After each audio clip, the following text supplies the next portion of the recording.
आप लॉगिन हो गए हैं?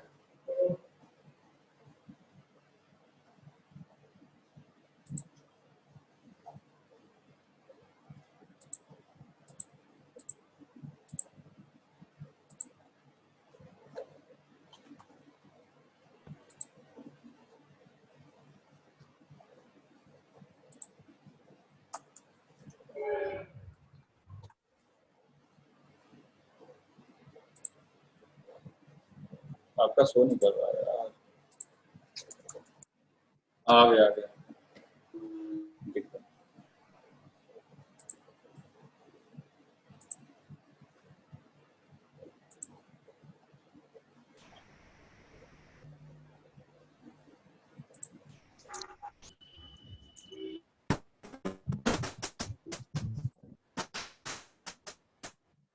Good morning, sir.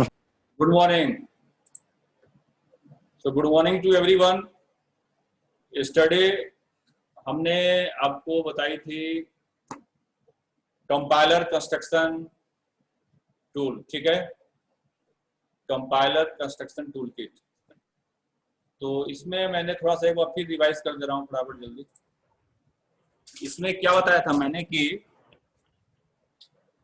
Compiler construction tool में if we want to write the compiler, ठीक है, कंपाइलर अगर राइट करना है तो हमारे पास ऐसी क्या टूल है कि हम इंडिविजुअल फेस को, मतलब जो भी हमारे पास कंपाइलर की जो पार्ट्स हैं, अलग अलग पार्ट्स हैं, क्या उसकी हम लोग उसकी डिजाइनिंग कर सकते हैं अलग अलग फेस की?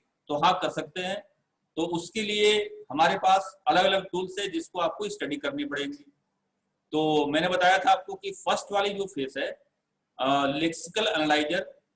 लेक्सिकल एनालाइजर का मतलब deterministic finite automata.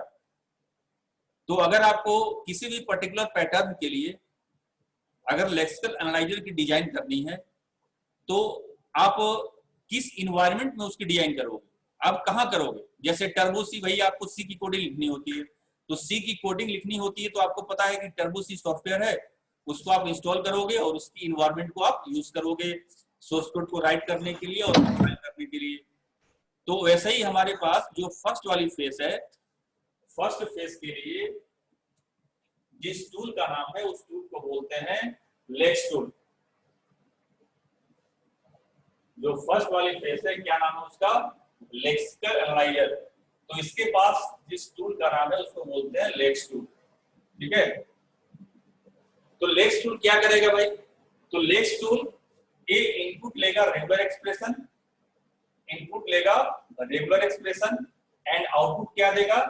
Lexical analyser, lexical analyser, ठीक है, यानी कि डीएफए।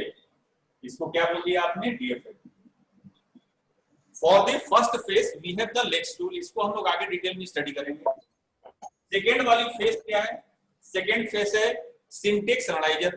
तो सिंटेक्स एनालाइजर के पास वो कौन सी, मतलब उसके लिए कौन सी टूल है कि जिसमें आप मतलब कि आपके पास you give the context free grammar and we can get the output syntax tree, parse tree. तो उसको बोलते हैं YACC, YACC कंपाइलर बोलते हैं उसको, ठीक है। तो YACC कंपाइलर क्या है? YACC compiler, this is the compiler construction tool which is used at the second phase, ठीक है। इसमें हम लोग इनपुट क्या देंगे?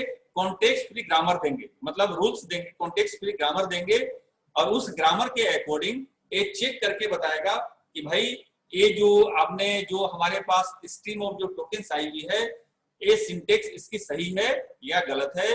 अगर सही होगी तो क्या बन जाएगा? सिंटेक्स ट्री बन जाएगा, ठीक है। तो इसमें स्लाइड्स में भी आगे लिखा हुआ है, इसमें मैंने कल दिखाया था आपको। उसके बाद थर्ड वाली जो फेस है सिंटेक्स डायरेक्टेड ट्रांसलेशन इंजन, ठीक है। Syntax directed translation engine, translation engine, ठीक है भाई। यहां पर इंजन लिखा हुआ है, सिंटेक्स डायरेक्टेड ट्रांसलेशन सिर्फ नहीं लिखा हुआ है, syntax directed translation engine. This is the compiler construction tool which is used at the third phase. ठीक है, अब थर्ड वाली फेज में आपको बताया था कि भाई ये वेरीफाई करता है सिंटेक्स ट्री को, तो इसके पास क्या होगी, सिंटेक्स डायरेक्टेड ट्रांसलेशन के पास इनपुट क्या होगी, the input is set of routines. Routines का मतलब रूल्स, बहुत कुछ रूल्स होंगे जो कि ग्रामर के साथ एसोसिएट करके दिए जाएंगे। अभी आप फिलहाल समझो कि सिंटेक्स डायरेक्टेड ट्रांसलेशन इंजन है, उसके पास input, this is the compiler construction tool की बात कर रहा हूं मैं, फेस की एक्सप्लेन नहीं कर रहा हूं। उस फेस पर, उस फेस को इंप्लीमेंट करना है तो कौन सा टूल यूज करेंगे, मैं इसकी बात कर रहा हूं। तो सिंटेक्स डायरेक्टेड ट्रांसलेशन इंजन है टूल का नाम। इसमें इनपुट क्या होगा, सेट ऑफ रूटीन्स होंगे इनपुट, एंड आउटपुट क्या होगी, इंटरमीडिएट कोड होगी। ठीक है, 3 एड्रेस के फॉर्म में इसकी आउटपुट क्या होगी, रूटीन। देखो इनपुट पास ट्री भी है, पास ट्री के साथ आपके पास रूटीन दिया जाएगा। ठीक है, और आउटपुट क्या होगी आपके पास, इंटरमीडिएट कोड। ठीक है, नेक्स्ट इंटरमीडिएट कोड जनरेटर। तो इंटरमीडिएट कोड जनरेटर के पास क्या आ रहा है आपके पास, उसके पास जो भी सिंटेक्स ट्री क्या दिया, सिंटेक्स ट्री ने अपनी आउटपुट इंटरमीडिएट कोड के पास दिया, लेकिन हम लोग यहाँ बात कर रहे हैं इंटरमीडिएट कोड जनरेटर की। तो इंटरमीडिएट कोड जनरेटर क्या देगा, it gives the target machine code. Sorry, ये 3 एड्रेस कोड देगी। जो इंटरमीडिएट कोड की जो आउटपुट होगी, this is the 3 address code.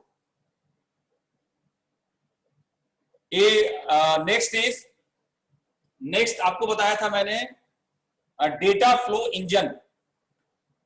Data flow engine, तो डेटा फ्लो इंजन इसको यूज करते हैं हम लोग कोड ऑप्टिमाइजर पर। This is the compiler construction tool which is used at the code optimiser. ठीक है, इसकी इनपुट क्या होगी, इंटरमीडिएट कोड, और आउटपुट होगी ट्रांसफॉर्म कोड। कल मैंने एक्सप्लेन कर दिया था आपको ऑप्टिमाइज फॉर्म में। इसमें पीप होल ऑप्टिमाइजेशन और बहुत सारे टेक्निक है जो कि यूज करते हैं। And automatic code generator, this tool use at the last phase for the code generation. इसमें इनपुट क्या होगी, ट्रांसफॉर्म इंटरमीडिएट कोड होगी, and output is the target machine यानी कि असेंबली कोड। तो ये हमने अलग अलग यहाँ पर बात किया कि भाई अलग अलग जो फेस हैं उसके लिए कंपाइलर कंस्ट्रक्शन टूल क्या है। अब एक इन्वायरमेंट ऐसा है जो कि सारे फेसेस को कंबाइन करके देता है, that is called the cocktail, COCKTAIL। This is the integrated face, COCKTAIL। ठीक है, this provide the integrated environment, this is the tool kit. और इसमें सारे फेसेस क्या होते हैं, ये जो कॉकटेल है, this is the name for the compiler construction tool. इस वाले टूल में जितने भी सारे फेस हैं, सारे फेसेस को इंटीग्रेटेड इन्वायरमेंट प्रोवाइड करता है। सारे फेसेस को हम लोग यहाँ पर इंप्लीमेंट कर सकते हैं with the help of cocktail. तो कॉकटेल क्या है, this is the compiler construction tool. ठीक है, तो मैंने अभी आपको एक्सप्लेन किया कि what are the compiler construction tool for every phases. भाई एवरी जितने भी पार्ट्स हैं, अलग अलग पार्ट्स के लिए क्या क्या टूल होंगे, और कंबाइंड हमारे पास ऐसा कौन सा प्लेटफॉर्म है जहां पर कि सारे फेसेस को इंटीग्रेट किया गया है, ऐसा कौन सा एनवायरनमेंट है, तो उसका नाम है कॉकटेल। ठीक है, अब नेक्स्ट बात करेंगे हम लोग यहाँ पर, ये आपका कंपाइलर कंस्ट्रक्शन टूल। एग्जाम में क्वेश्चन आता है कि explain the compiler construction tool, तो आपको सारे फेसेस के बारे में टूल्स के नाम बताना है, ये कौन सा टूल है एवरी फेसेस के लिए। ठीक है, next is token recognising steps. Token recognising steps, भाई टोकन की what is the step for recognising the token, क्या होता है, कोई भी टोकन रिकॉग्नाइज कैसे होती है। तो टोकन रिकॉग्नाइज करने के लिए भाई स्टेप्स क्या है, टोकन रिकॉग्नाइज को कौन करता है, तो we have the lexical analyser. Lexical analyser जो होता है, lexical analyser it recognise the token. और लेक्सिकल एनालाइजर क्या है, इसको क्या बोला हमने, डीएफए बोला। Lexical analyser it recognise the token. अब ये टोकन को रिकॉग्नाइज करता है तो इसकी स्टेप्स क्या है। सबसे पहले हम लोग, अब नेक्स्ट हमारे पास हेडिंग आता है कि how to create the lexical analyser. ठीक है, तो heading is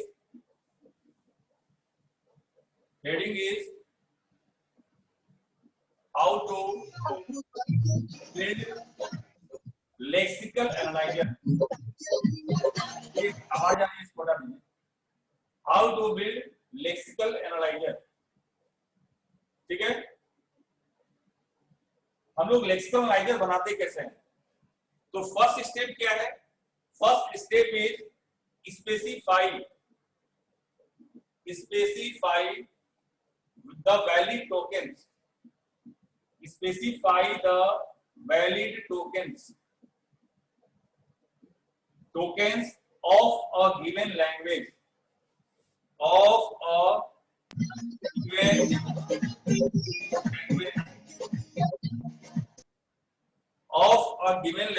in terms of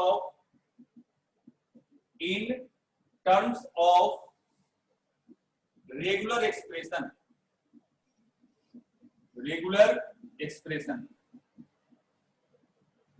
ठीक है भाई, क्वेश्चन क्या है, अब हेडिंग क्या है, टोकन रिकॉग्निशन स्टेप बोलो, या तो टोकन रिकॉग्नाइज किससे होता है, लेक्सिकल एनालाइजर से होता है। तो सबसे पहले मुझे लर्न क्या करना है यहाँ पर कि how to build a lexical analyser. तो लैंग्वेज जो होती है, या सी लैंग्वेज है या जावा लैंग्वेज है, किसी भी लैंग्वेज में जो भी वर्ड्स होते हैं या स्ट्रिंग्स होते हैं, सारे क्या होते हैं, किसी न किसी पैटर्न को से रिलेट होते हैं। ठीक है ना, तो for every pattern we have the deterministic finite automata. ठीक है, अब हमारे पास डिटरमिनिस्टिक फाइनाइट ऑटोमेटा है या लेक्सिकल एनालाइजर है, तो उसको हम लोग क्रिएट कैसे करेंगे। तो फर्स्ट वाली स्टेप क्या है, we have to specify the valid tokens of a given language in terms of regular expression. जो भी वर्ड्स हैं, स्ट्रिंग्स हैं, उसको हम लोग डिस्क्राइब कैसे करते हैं, स्पेसिफाई कैसे करते हैं, उसकी डिस्क्रिप्शन कैसे लिखते हैं। तो कैसे लिखते हैं, we specify the detail of words in the form of regular expression. ठीक है, तो जो भी लैंग्वेज है उसको हम लोग रेगुलर एक्सप्रेशन के टर्म में उस वैलिड टोकन्स को स्पेसिफाई करते हैं। This is the step number first. ठीक है, सेकेंड स्टेप क्या है, what is the second step, second step is create a non-deterministic finite automata, NDFA। create a NDFA जिसको क्या बोलते हैं हम लोग, नॉन डिटरमिनिस्टिक फाइनाइट ऑटोमेटा। लेकिन NDFA किससे बनाते हैं हम लोग, फ्रॉम रेगुलर एक्सप्रेशन। हमने फर्स्ट वाली स्टेप में क्या बनाया, किसी भी वैलिड टोकन को हमने स्पेसिफाई कैसे किया, रेगुलर एक्सप्रेशन के टर्म में। अब सेकेंड वाली स्टेप क्या है, इन द सेकेंड स्टेप जो हमने रेगुलर एक्सप्रेशन जो बनाई हुई है उसको हम लोग we will convert into the NDFA, non deterministic finite automata. ठीक है, एंड स्टेप नंबर 3 में क्या है, convert the NDFA to DFA। ठीक है, अब हमने स्टेप 3 में क्या बना लिया, नॉन डिटरमिनिस्टिक फाइनाइट ऑटोमेटा बना लिया। अब उसको हम लोग किसमें कन्वर्ट करेंगे, DFA में कन्वर्ट करेंगे।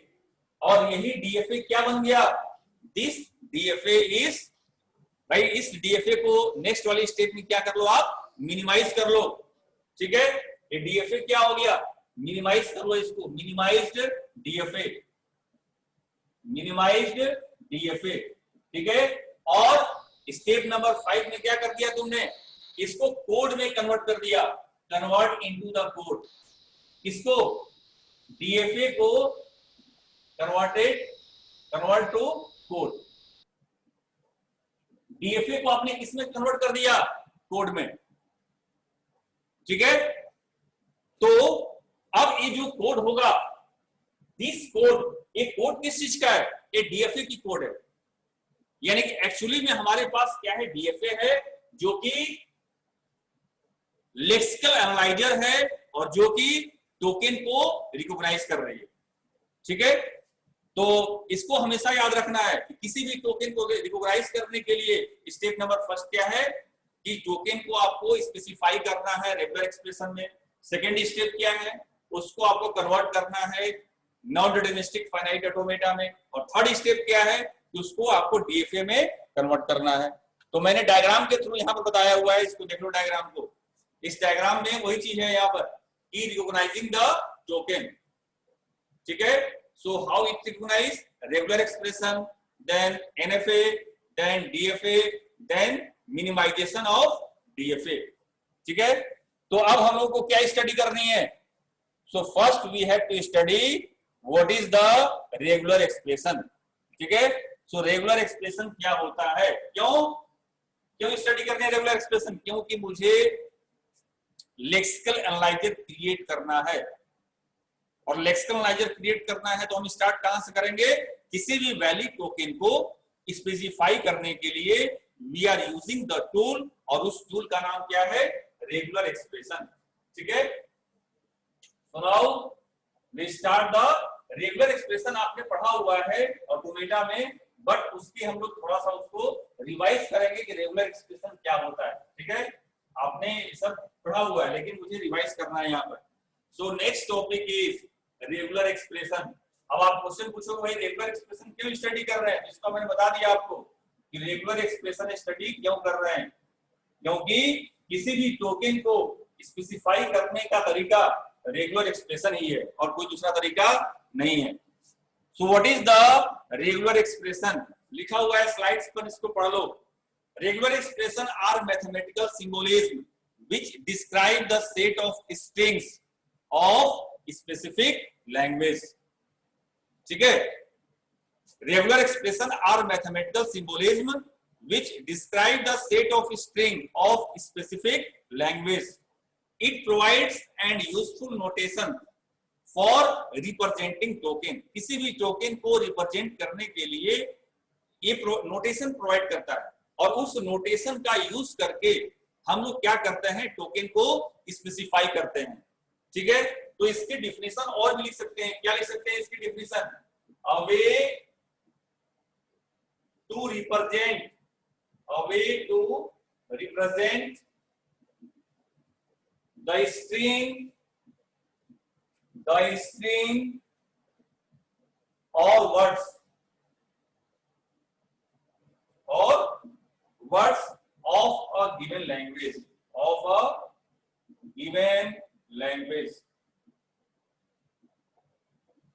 भाई रेगुलर एक्सप्रेशन क्या होती है, regular expression is a way to represent the string और words of a given language. Regular expression एक टूल्स है जो कि मुझे क्या प्रोवाइड करता है, नोटेशन प्रोवाइड करता है, और उस नोटेशन को यूज करके हम किसी भी लैंग्वेज को, स्ट्रिंग को, वर्ड्स को, जो भी लैंग्वेज है उसको हम लोग रिप्रेजेंट करते हैं। ठीक है, अब इसमें जैसे कि हमारे पास suppose phi is a regular expression, phi is regular expression. ठीक है, फाई अगर रेगुलर एक्सप्रेशन है तो इसकी सेट क्या होगी, फाई का मतलब क्या हो गया, इसकी लैंग्वेज क्या होगी। Suppose phi is a regular expression तो इसकी लैंग्वेज क्या होगी, भाई बताओ कोई। फाई अगर कुछ नहीं होगी, स्टार्टिंग स्टेट ही इसकी फाइनल स्टेट हो जाएगा ना। नहीं अभी भाई स्टेट की बात नहीं कर रहा हूँ, लैंग्वेज क्या होगी, लैंग्वेज तुमने क्या बोला, एम्प्टी, तो लैंग्वेज क्या बोलेंगे उसको हम लोग, एम्प्टी लैंग्वेज। ठीक है, यानी कि रेगुलर सेट के अंदर क्या आएगा, कुछ भी नहीं आएगा। इसको क्या बोलते हैं, रेगुलर सेट। रेगुलर सेट किसके अंदर दिखाते हैं हम लोग, कर्ली ब्रेसेस के अंदर। ठीक है, तो रेगुलर सेट के अंदर क्या आएगा, कुछ भी नहीं आएगा भाई, फाई है। फाई का मतलब क्या हो गया, एम्प्टी लैंग्वेज। ठीक है, नंबर 2, अगर मान लो कि एप्सिलॉन, एप्सिलॉन क्या है? रेगुलर एक्सप्रेशन है, तो इसकी लैंग्वेज क्या होगी? If epsilon is a regular expression, तो इसकी लैंग्वेज क्या होगी भाई? इसकी लैंग्वेज, अगर लैंग्वेज लिखना है तो लैंग्वेज क्या होगी इसकी? रेगुलर सेट के अंदर क्या आएगा? सर कुछ नहीं आएगा, क्योंकि ये तो नल मूव होता है ना, एम्प्टी मूव होता है ना। भाई मूव तो होता है, मैं तो रेगुलर इसमें पूछ रहा हूँ इन दोनों में क्या डिफरेंस है। देखो फाइव तो आपने बता दिया भाई कि फाइव का मतलब क्या है? एम्प्टी लैंग्वेज, कुछ नहीं है उसके अंदर। और एप्सिलॉन का मतलब क्या है? एप्सिलॉन, अगर एप्सिलॉन रेगुलर एक्सप्रेशन है तो इसके रेगुलर सेट के अंदर क्या आएंगे? एप्सिलॉन ही आएगा, सिर्फ एप्सिलॉन आएगा इसके अंदर ही। हाँ ठीक है, एप्सिलॉन का मतलब क्या होता है? एप्सिलॉन और फाइव में क्या डिफरेंस है? एप्सिलॉन का मतलब होता है कि एक से दूसरे पे जाने पे कोई भी हमारा वो कैरेक्टर यूज नहीं होता ना। नहीं नहीं, वो तो आप नल मूव्स की बात कर रहे हो ना, वो तो आप जी मूव सर। की बात कर रहे हो, मैं मूव की बात नहीं कर रहा हूँ, यहाँ पर नल मूव नहीं कर रहा हूँ। इसकी लैंग्वेज सिर्फ एप्सिलॉन ही होगी फिर सर। हाँ मतलब एप्सिलॉन का मतलब क्या हुआ है? आपने बोल तो दिया, आप सही बोल रहे हो, लेकिन उसका यस मीनिंग सर। क्या है उसका? अब सर फाइव मीनिंग में यही। अभी वासु हाँ। सिंगल बताओ, वासु सिंगल,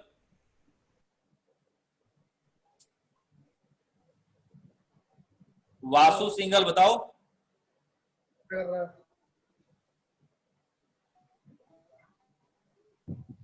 पता नहीं सर। देखो यहाँ पर क्या होगी कि एप्सिलॉन का मतलब क्या होता है? एप्सिलॉन का मतलब होता है कि ऐसी स्ट्रिंग जिसका लेंथ क्या है? 0 है। एप्सिलॉन का मतलब क्या है? डॉक्टर हाँ, वगैरह है तो चेक करके गए थे सामने वाले को, तो हमने कोरोना पॉजिटिव कह दिया। अभी व्हाट तो इज द हुआ है मीनिंग कि ऑफ ए? वन देखिए भाई, हाँ चेकिंग कर रही है, यस जी, मतलब वही टेम्परेचर। यस जी। हाँ अपनी जयपुर गए थे कुछ दिन पहले, बता रहे हैं क्या मालूम। वही तो यार। तो एप्सिलॉन का मतलब क्या है यहाँ पर? What is the meaning of epsilon? Epsilon का मतलब क्या हुआ कि एक ऐसी स्ट्रिंग जिसकी लेंथ क्या है? 0 है। और फाइव का मतलब क्या हुआ? Five is the empty language, ठीक है, उसमें कुछ भी नहीं है। लेकिन एप्सिलॉन का मतलब क्या हुआ? स्ट्रिंग तो है लेकिन लेंथ क्या है उसकी? लेंथ इज 0, ठीक है। और आपको एप्सिलॉन इसमें दिखाना पड़ेगा, इसमें रेगुलर सेट के अंदर आपको एप्सिलॉन लिखना पड़ेगा वहां पर। और इस एप्सिलॉन का मतलब क्या हुआ कि स्ट्रिंग जिसकी लेंथ क्या है? 0 है, ठीक है। नंबर 3, सपोज हमारे पास आर है, r plus s are the regular expression. अगर आर प्लस एस क्या है? इज द रेगुलर एक्सप्रेशन, तो इसकी लैंग्वेज क्या होगी? Language L R plus, language क्या बनेगी? दोनों का यूनियन, ठीक है। अगर हमारे पास आर और एस रेगुलर एक्सप्रेशन है, आर प्लस एस के टर्म में दिया हुआ है, तो इसकी जो लैंग्वेज बनेगी उसकी लैंग्वेज क्या बनेगी? दोनों रेगुलर एक्सप्रेशन का यूनियन। अगर मान लो कि आर डॉट एस है, there are two regular expression r dot s के फॉर्म में है, तो इसकी रेगुलर एक्सप्रेशन क्या बनेगी? इंटरसेक्शन हो जाएगा। भाई इसकी, इसको बोलते हैं कॉन्केटेनेशन, दोनों का क्या हो जाएगा? एल आर डॉट, हाँ इसको बोलते हैं कॉन्केटेनेशन,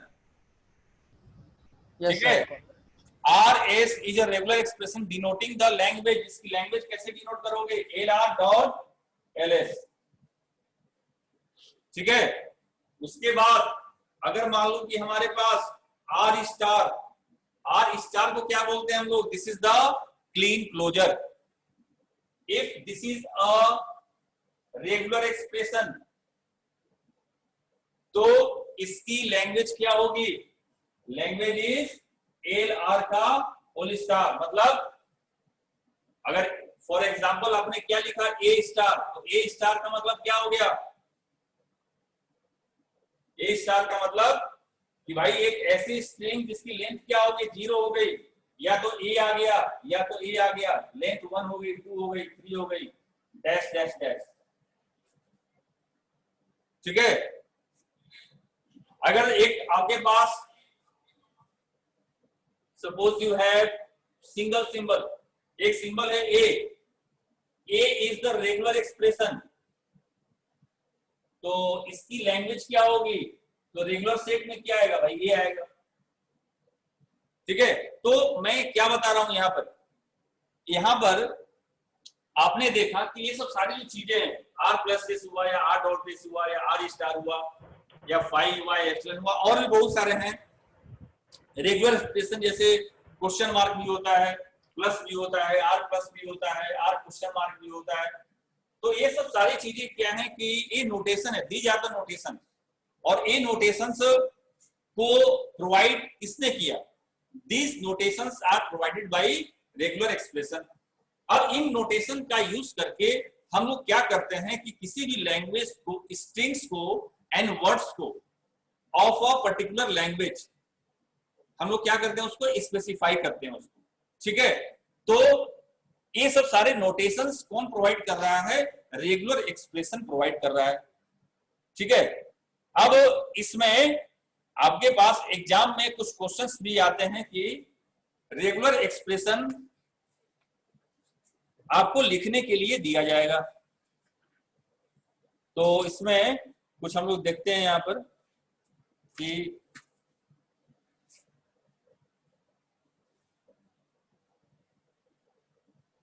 कुछ क्वेश्चंस देखते हैं रिलेटेड टू रेगुलर एक्सप्रेशन। तो फर्स्ट क्वेश्चन क्या है? First example is right regular expression. Right regular expression इसके लिए फॉर अ लैंग्वेज,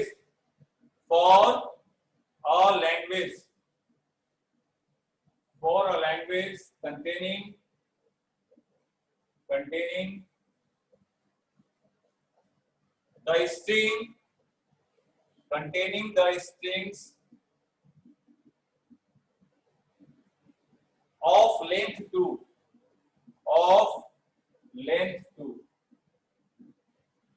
ठीक है। Write regular expression for a language containing the strings of length 2.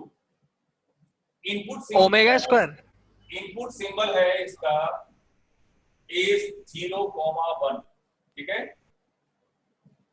तो आपको इसका रेगुलर एक्सप्रेशन बताना है, क्या होगा?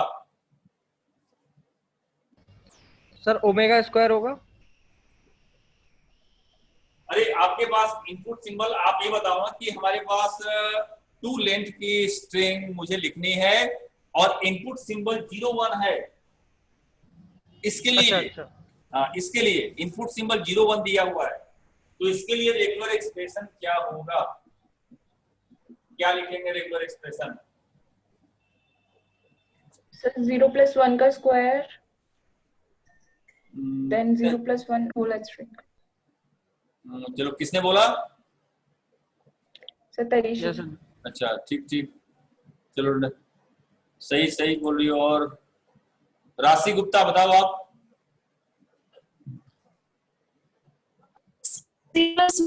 स्क्वायर। क्या? हेलो हाँ बोलो।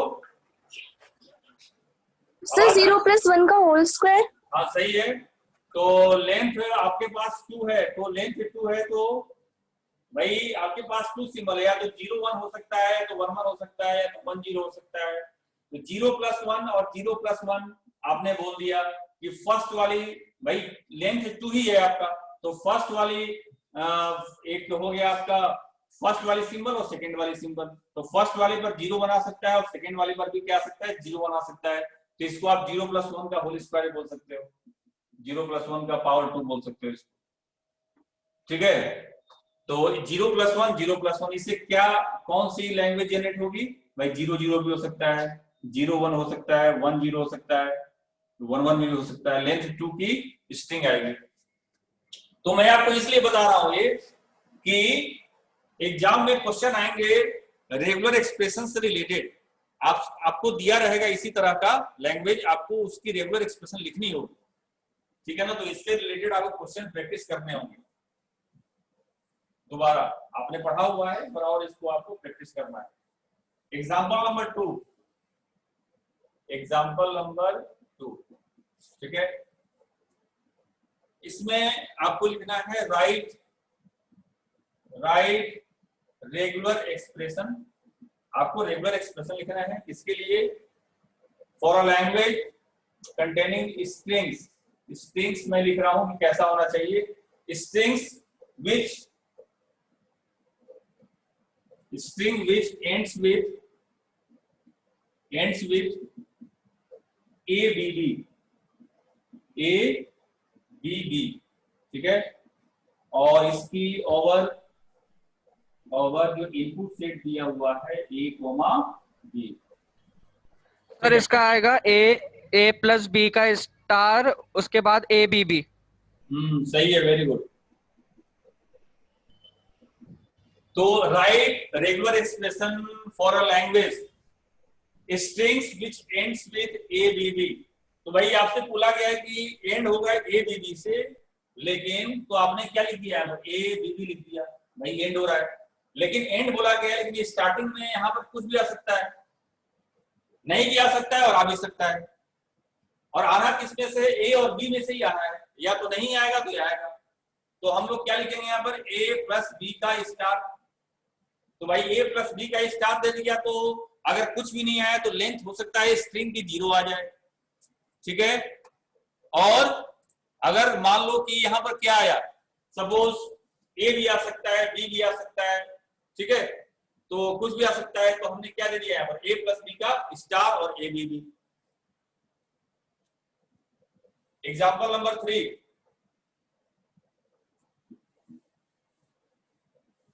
एग्जाम्पल नंबर 3 है write regular expression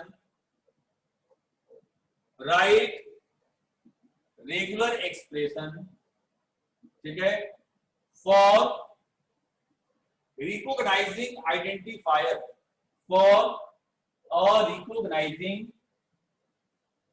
recognising identifier, ठीक है। एक आपको लिखना है क्या? Write regular expression for recognising identifier. और आइडेंटिफायर का रूल मैं जैसे बता रहा हूं आपको कि वो आइडेंटिफायर लेटर से स्टार्ट होगा and it followed by letter और डिजिट, ठीक है। एक ऐसा आइडेंटिफायर के लिए रेगुलर एक्सप्रेशन आपको लिखना है जो कि लेटर से स्टार्ट होगा and it followed by letter और डिजिट, ठीक है। तो भाई हमने क्या लिखा है यहां पर? तो रेगुलर एक्सप्रेशन क्या होगा? What is the regular expression? हमने क्या बोला कि रेगुलर एक्सप्रेशन आइडेंटिफायर के लिए लेटर से स्टार्ट होगा। तो मैंने क्या बोल दिया यहां पर? मैंने इसका रेगुलर एक्सप्रेशन कैसे लिखेंगे हम लोग? Letter and it followed by letter और डिजिट, ठीक है। तो इसका क्या हो जाएगा? लेटर प्लस डिजिट का होल स्टार, ठीक है। अभी लेटर क्या है यहां पर? लेटर आपको बताना पड़ेगा कि लेटर का मतलब क्या है। तो लेटर का मतलब आप यहां पर लिखो कि लेटर को आप where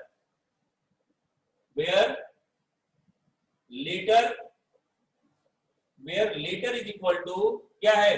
capital A to capital Z, capital A to capital Z और small a to small z, ठीक है।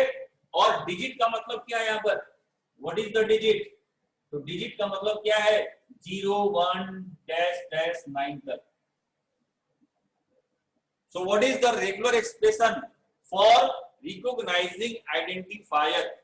जैसे कि भाई आपका सर ये क्वेश्चन इतना ही है ये, right regular expression for recognising. Question इतना ही है, बस यही लिखा हुआ है कि या देखो एक्चुअली में क्या होता है? एक्चुअली में आइडेंटिफायर तो स्टार्ट किससे होता है भाई? अंडरस्कोर भी तो होता है ना भाई। लेटर और अंडरस्कोर भी तो होता है ना। तो मैं अंडरस्कोर भी आप यहाँ लगा सकते हो, जो आप डिटेल में आप लिखोगे इसको। मैं सिर्फ बोल रहा हूँ कि भाई आपको एक ऐसा आइडेंटिफायर है जो कि लेटर से स्टार्ट हो रहा है और लेटर और डिजिट से क्या होगा? वो एंड होगा, ठीक है ना, इट फॉलोड बाई लेटर और डिजिट। सर लेकिन एक चीज है ना, क्वेश्चन के अंदर सिर्फ ये बोला हुआ है ना रिकॉग्नाइजिंग आइडेंटिफायर, इसके अंदर ये नहीं बोला ना कि स्टार्ट विद दिस होगा नहीं, और नहीं, एंड नहीं, वो विद नहीं दिस बोला हुआ, होगा। तो आपको कंप्लीट लिखना है, आप उसको भी लिखो, अंडरस्कोर वाला भी लिखो,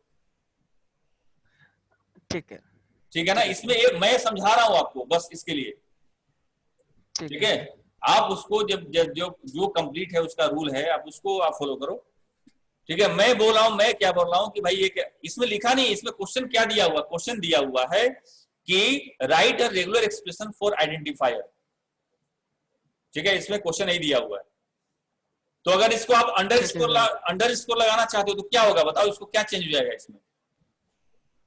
सर लेटर चेंज हो जाएगा, स्टार्टिंग लेटर, वो लेटर की जगह वो भी आ जाएगा, लेटर प्लस वो आ जाएगा, एक दोनों में से एक चीज ले सकते हैं ना, लेटर प्लस आइडेंटिफायर, कोई भी सिंबल आ जाएगा, लेटर प्लस सिंबल आ जाएगा। नहीं, लेटर प्लस अंडरस्कोर की बात कर रहे हैं ना हम लोग, तो यस सर, तो लेटर प्लस अंडरस्कोर आ जाएगा, यस सर। यही आ जाएगा ना। और लेटर हो या अंडरस्कोर हो, और उसके बाद क्या आना है इसको?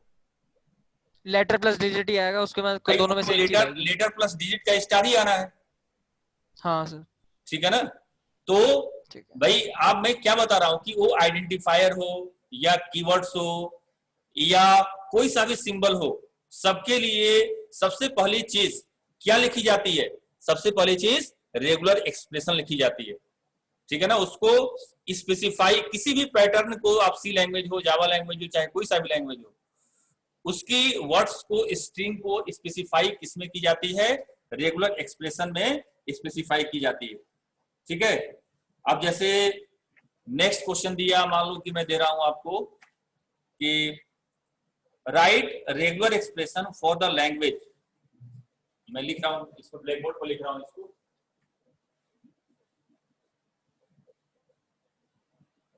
Right regular expression for a language,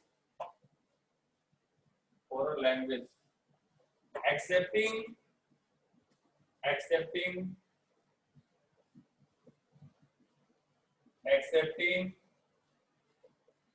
all the string, accepting all the strings,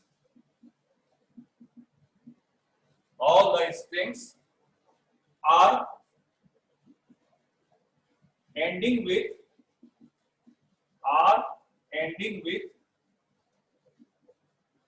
zero zero. अच्छा, ये तो खैर बताई थी आपको, ये कोई नया नहीं है। Over the set input symbol दिया हुआ है 0 1, तो ये तो जैसे ए भी लिखा बताया था, तो वैसे ही है। रेगुलर एक्सप्रेशन इसका हो जाएगा 0 + 1 का स्टार एंड 0 0, ठीक है। इनपुट सिंबल दिया हुआ है 0 1 दिया हुआ है, और एंड किससे बोला गया है कि भाई 0 0 से एंड होगा, तो 0 0 से एंड होगा, किससे पहले 0 + 1 का स्टार आ जाएगा, क्योंकि एंड इससे हो रहा है, तो इससे आगे any combination of zeros and ones आ जाएंगे, ठीक है।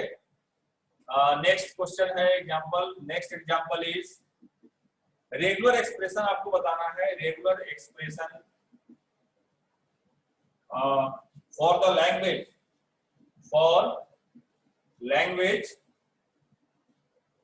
accepting the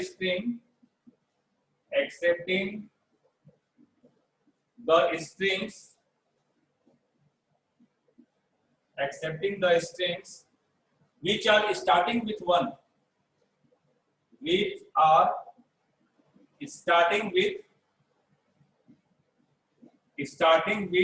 1,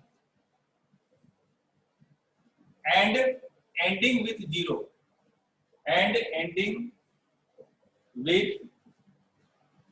0, ठीक है। और इनपुट सेट दिया हुआ है 0 1, ठीक है। मैं जिससे पूछूंगा वही बोलेगा। क्वेश्चन दिया हुआ है कि write a regular expression for a language accepting the string which are starting with 1। भाई एक ऐसा स्ट्रिंग है जो कि 1 से स्टार्ट होगा और एंड होगा 0 से, ठीक है। और इनपुट सिंबल क्या दिया हुआ है? 0 1 दिया हुआ है। तो आपको बताना है कि इसका रेगुलर एक्सप्रेशन क्या हो